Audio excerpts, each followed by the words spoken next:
محترم آفتاب صاحب کراچی، السلام علیکم۔ ہم آپ کے ممنون ہیں کہ آپ نے ہماری ویب سائٹ اہلسنت.net پر یاد فرمایا۔ آپ نے بڑا مختصر سا سوال کیا، آپ نے ارشاد فرمایا سجدہ سہو کیا ہے؟ دیکھیے، سجدہ سہو اسے کہتے ہیں کہ آدمی آخری قاعدے میں التحیات پڑھ کر اور ایک جانب سلام پھیر کر دو سجدے جیسے نماز میں کرتا ہو اسی طرح دو سجدے کرے اور پھر التحیات کو دوبارہ سے پڑھے اور درود شریف پڑھے اور نماز کے اندر کی دعا پڑھ کر سلام پھر، یہ طریقہ سجدے سہو۔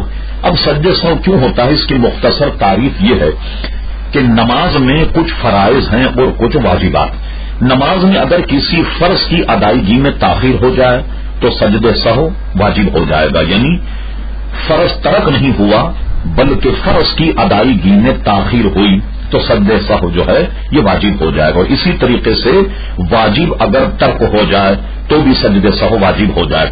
مثال کے طور پر اس کو یوں سمجھیں کہ ایک ہی نماز میں اگر کئی مرتبے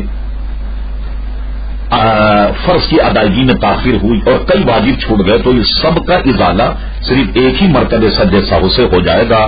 یہ مختصر تعریف سجدے سہو کی ہے، امید ہے کہ آپ سمجھ گئے ہوں۔